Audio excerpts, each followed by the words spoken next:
Hello friends, welcome back to our channel study book में आपका बहुत बहुत स्वागत है। आज हम लोग वेस्ट बंगाल बोर्ड के क्लास 10 के एक हिंदी कविता नौरंगिया इसका मूल भाव पढ़ने वाले हैं।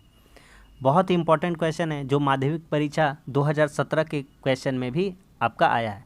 तो माध्यमिक परीक्षा 2017 में ये प्रश्न पूछा गया है, नौरंगिया कविता का मूल भाव अपने शब्दों में लिखें। इसको हम मूल भाव भी कह सकते हैं और इसको दूसरा बात कह सकते हैं कि यह सारांश भी है। तो इस तरह से आपको प्रश्न पूछा जाएगा। तो अगर आपसे एग्ज़ाम में पूछ दे कि इसका सारांश या मूल भाव, तो दोनों का उत्तर एक ही होगा। पूरी शिद्दत के साथ देखिए जैसा मैं पढ़ाता हूँ, और मैं आपसे वादा करता हूँ कि मैं आपको क्लास में ही यह जो क्वेश्चंस है याद करवा दूँगा। इससे संबंधित, इस पाठ से संबंधित जो भी महत्वपूर्ण प्रश्न उत्तर थे मैंने सारे करा दिए हैं। तो आप वीडियो को देखिए, चैनल में जाइए, चैनल के प्लेलिस्ट में आपको सारी वीडियोस मिल जाएंगी। चलिए शुरू करते हैं। नौरंगिया शीर्षक कविता में जनवादी कविता कैलाश गौतम ने भारतीय कृषक महिला के जीवन का जीवंत चित्रण किया है। सबसे पहले आपको यह जानना चाहिए कि जो नौरंगिया शीर्षक कविता है इसमें क्या बताया गया है। तो इसमें भारतीय कृषक महिला के जीवन का जीवंत चित्रण किया गया है। नौरंगिया गंगा पार की रहने वाली है। नौरंगिया कहाँ की रहने वाली है? गंगा पार की। गंगा पार का अंचल दियारा अंचल कहलाता है। इस अंचल के भौगोलिक प्रभाव के कारण वहाँ के लोग मजबूत और मेहनती होते हैं। लंबी, छरहरी, कद काठी इस अंचल के निवासियों की अपनी विशेषता है। यह सच है कि भारतीय कृषक परिवार की महिलाएं पुरुषों की अपेक्षा ज़्यादा जुझारू होती है। कवि ने दर्शाया है कि नौरंगिया देवी देवताओं की कृपा दृष्टि प्राप्त करने की अपेक्षा अपने कर्म पर ज़्यादा विश्वास करती है। जो नौरंगिया है वह किसी भी देवी देवता पर कृपा दृष्टि पाने की अपेक्षा नहीं रखती है, वह सिर्फ और सिर्फ अपने कर्म पर विश्वास रखती है। इसी संदर्भ में कवि ने कहा है कि देवी देवता नहीं मानती, छक्का पंजा नहीं जानती। वह बेहद भोली है, उसके मन में छल प्रपंच नहीं है, लेकिन वह बहुत जुझारू है। वह रसूखदार लोगों के आगे घुटने नहीं टेकती। अपने दम पर वह खेती गृहस्थी का सारा काम संभाल लेती है। उसका पति आलसी है, निकम्मा है। वह ऐसे कोयले की तरह है जो जलावन के काम भी नहीं आता। ऐसे निकम्मे पति के साथ भी वह शान से जीती है। उसके साथ प्रेम पूर्वक जीवन बिताती है। उसके रूप गुण की चर्चा गांव घर में इस प्रकार होती है जैसे अखबार की किसी खास खबर की चर्चा हो। फिर से समझते हैं शुरू से। तो प्रस्तुत जो कविता है नौरंगिया, इसमें भारतीय कृषक महिला के जीवन का जीवंत चित्रण किया है। नौरंगिया गंगा पार की रहने वाली है। गंगा पार का अंचल दियारा अंचल कहलाता है। इस अंचल के भौगोलिक प्रभाव के कारण वहाँ के लोग मजबूत और मेहनती होते हैं। और यह भी सच है कि भारतीय कृषक परिवार की महिलाएं पुरुषों की अपेक्षा ज़्यादा जुझारू होती है। कवि ने दर्शाया है कि नौरंगिया देवी देवताओं की कृपा दृष्टि पाने की अपेक्षा नहीं रखती है, वह तो सिर्फ और सिर्फ अपने कर्म पर विश्वास रखती है।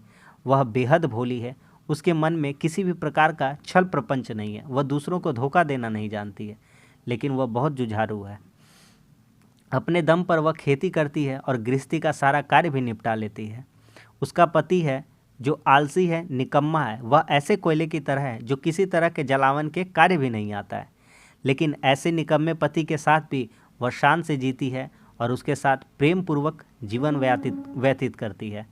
उसके जो नौरंगिया है उसके रूप गुण की चर्चा गांव घर में इस प्रकार होती है जैसे अखबार की किसी खास खबर की चर्चा हो। नौरंगिया जवान है, उसकी मेहनती देह स्वस्थ और सुंदर है। उसका जो मेहनती शरीर है वह स्वस्थ और सुंदर है। उसका रंग इतना साफ है जैसे मानो शीशे के बर्तन में रखा हुआ पानी पारदर्शी दिखता है, उसी तरह से उसके शरीर का रंग भी है। आम की गुठली से निकलने वाली कोमल पत्तियाँ जैसे हवा में हरदम कांपती रहती है, उसी प्रकार वह हर पल चौकन्नी रहती है। उसके चेहरे पर काले भौरों की काली लटें इस तरह से खेलती रहती है जिस तरह से मानो किसी सुंदर ताजे पुष्प पर भौरे मंडराते रहते हो। पानी से बार बार धुले चेहरे की तरह उसका चेहरा दमकता रहता है। तथाकथित सभ्य महिलाओं की तरह उसके होठों पर बनावटीपन नहीं है। वह किसी भी तरह का बनावटीपन उसके चेहरे पर नज़र नहीं आता है। उसके होंठ हरदम खुले रहते हैं। उसका सौंदर्य देखकर ऐसा लगता है मानो वह विधाता की एक अनुपम रचना हो। ऐसी सुंदरी के सामने समाज के जो कुदृष्टि से स्वयं को बचाना सबसे बड़ी नौरंगिया के सामने एक चुनौती है। नौरंगिया के सामने सबसे बड़ी चुनौती क्या है? लगान वसूलने वाले कर्मचारी से लेकर ठेकेदार तक उसके पीछे हाथ धो कर के पड़े रहते हैं। अपने काम को निपटाने के लिए वह दिन रात जुटी रहती है। वह काम में कभी हार नहीं मानती। वह जब तक जागती है लगातार काम करती रहती है। वह जिस परिवेश में पली बढ़ी है वहाँ सांप, गोजर, बिच्छू बिलबिलाते रहते हैं। अपने परिवेश ने उसे इतना साहसी बना दिया है कि वह उनसे बड़ी सहजता से निपट लेती है। उसके हृदय में सौंदर्य बोध भी है। वह रेडियो से विविध भारती के संगीत सुनती है। यहाँ चुनती नहीं होगा, यहाँ पर क्या हो जाएगा? सुनती हो जाएगा। ठीक है, सुनती है। वह सीधी लाठी की तरह सीधे स्वभाव की है। जीवन के प्रति उसका दृष्टिकोण अत्यंत आशावादी है। बड़े उत्साह के साथ त्योहारों की तैयारी करती है। फिर से देखते हैं। नौरंगिया जवान है। उसका मेहनती देह स्वस्थ और सुंदर है। उसका रंग इतना साफ है जैसे शीशे के बर्तन में रखा हुआ पानी पारदर्शी दिखता है। आम की गुठली से निकलने वाली कोमल पत्तियां जैसे हवा से हरदम कांपती रहती है, उसी प्रकार वह हर पल चौकन्ना रहती है। उसके चेहरे पर काले भंवरों की काली लटें खेलती रहती है। पानी से बार बार धुले चेहरे की तरह उसका चेहरा दमकता रहता है। तथाकथित सभ्य महिलाओं की तरह उसके होठों पर बनावटीपन नहीं है। उसके होठ हरदम खुले रहते हैं। उसका सौंदर्य देखकर ऐसा लगता है मानो वह विधाता की एक अनुपम रचना है। ऐसी सुंदरी के सामने समाज की कुदृष्टि से स्वयं को बचाना सबसे बड़ी चुनौती है। लगान वसूलने वाले कर्मचारी से लेकर के ठेकेदार सभी उसके पीछे हाथ धो कर के पड़े रहते हैं। अपने काम को निपटाने के लिए वह दिन रात जुटी रहती है। वह काम से कभी हार नहीं मानती है। वह जब तक जागती है लगातार कार्य करती रहती है। वह जिस परिवेश में पली बड़ी है वहाँ सांप, गोजर, बिच्छू बिलबिलाते रहते हैं, निकलते रहते हैं। अपने परिवेश ने उसे इतना साहसी बना दिया है कि उनसे वह बड़ी सहजता से निपट लेती है। उसके हृदय में सौंदर्य बोध भी है। वह रेडियो से विविध भारती के संगीत सुनती है। वह सीधी लाठी की तरह सीधे स्वभाव की है। जीवन के प्रति उसका दृष्टिकोण अत्यंत आशावादी है। बड़े त्यौहार के साथ त्योहारों की तैयारी करती है। नौरंगिया गरीबी में अपना जीवन यापन करती है। उसके घर की मिट्टी की दीवार ढनमना गई है। नौरंगिया बहुत ही गरीब है और बहुत ही गरीबी में अपना जीवन यापन करती है। उसके घर की मिट्टी की दीवार ढह गई है। उस पर पुरानी सी छप्पर का छाजन है। उसकी फसल के तैयार होते ही उसके द्वार पर महाजन वसूली के लिए आ जाते हैं। नौरंगिया जो खेती करती है, जब फसल उसके पककर तैयार हो जाते हैं तो उसके द्वार पर महाजन वसूली के लिए आते हैं। जीवन के गुजारे के लिए उसके गहने गिरवी पड़े हैं। घर चलाने के लिए, गुजारा करने के लिए उसने अपने गहने तक गिरवी रख दिए हैं। अपने गिरवी पड़े गहनों को नहीं छुड़ा पाने के कारण वह मन महसूस कर रह जाती है। एक स्त्री के लिए आभूषण कितना मायने रखता है वह हम भली भांति जानते हैं। इस प्रकार हम देखते हैं कि वह जीवन यापन के लिए भी उन अपने गहनों को गिरवी तक रख देती है और उसे छुड़ा ना पाती है, जिस कारण वह मन महसूस कर रह जाती है। उसके जीवन संघर्ष की अंतिम सीमा रेखा कहाँ पर समाप्त होगी यह उसे कोई बताने वाला नहीं है।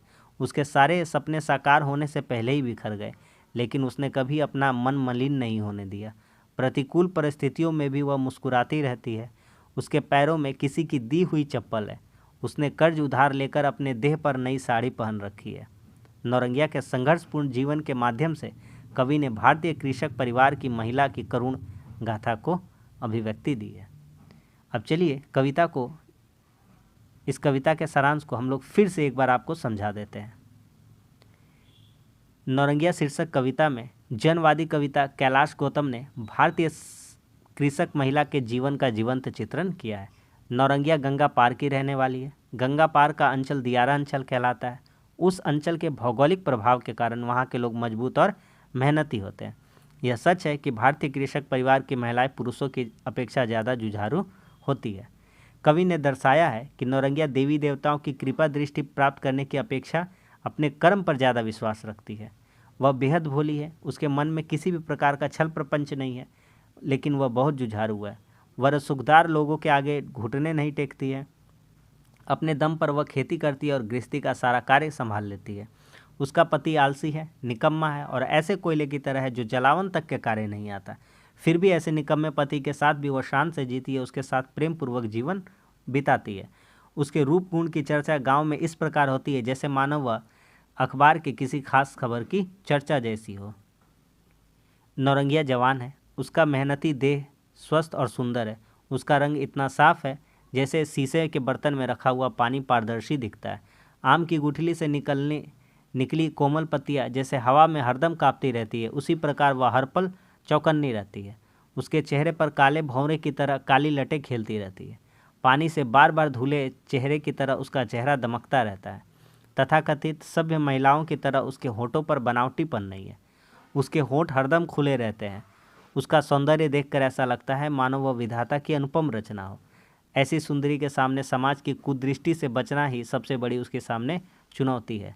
लगान वसूलने वाले कर्मचारी से लेकर ठेकेदार सभी उसके पीछे हाथ धोकर के पड़े रहते हैं। अपने काम को निपटाने के लिए वह दिन रात जुटी रहती है। वह काम से कभी हार नहीं मानती। वह जब तक जागती है लगातार कार्य करती रहती है। वह जिस परिवेश में पली बढ़ी है वहाँ सांप गोजर बिच्छू बिलबिलाते रहते हैं। अपने परिवेश ने उसे इतना साहसी बना दिया है कि उनसे वह बड़ी सहजता से निपट लेती है। उसके हृदय में सौंदर्य बोध भी है। वह रेडियो से विविध भारती के संगीत सुनती है। वह सीधी लाठी की तरह सीधे स्वभाव की है। जीवन के प्रति उसका दृष्टिकोण अत्यंत आशावादी है। बड़े उत्साह के साथ त्योहारों की तैयारी करती है। नौरंगिया गरीबी में अपना जीवन यापन करती है। उसके घर की मिट्टी की दीवार ढह गई है, उस पर पुरानी सी छप्पर का छाजन है। उसकी फसल के तैयार होते ही उसके दरवाजे पर महाजन वसूली के लिए आ जाते हैं। जीवन के गुजारे के लिए उसने अपने गहने गिरवी रखे हैं। अपने गिरवी पड़े गहनों को छुड़ा नहीं पाने के कारण वह मन महसूस कर रह जाती है। उसके जीवन संघर्ष की अंतिम सीमा रेखा कहाँ पर समाप्त होगी यह कोई बतलाने वाला उसे नहीं है। उसके सारे सपने साकार होने से पहले ही बिखर गए, लेकिन उसने कभी अपना मन मलिन नहीं होने दिया। प्रतिकूल परिस्थितियों में भी वह मुस्कुराती रहती है। उसके पैरों में किसी की दी हुई चप्पल है। उसने कर्ज उधार लेकर अपने देह पर एक नई साड़ी पहन रखी है। नौरंगिया के संघर्षपूर्ण जीवन के माध्यम से कवि ने भारतीय कृषक परिवार की महिला की करुण गाथा को अभिव्यक्ति दी है। तो यह था नौरंगिया कविता का सारांश या मूल भाव, जो मैंने आपको बहुत ही सरल शब्दों में समझा दिया। उम्मीद करता हूँ आपको पसंद आया होगा। वीडियो अच्छा लगा तो लाइक कर दीजिए, दोस्तों में शेयर कर दीजिए और चैनल पर नए हैं तो चैनल को जरूर सब्सक्राइब करिए और कैसा लगा ज़रूर कमेंट्स करके बताइए।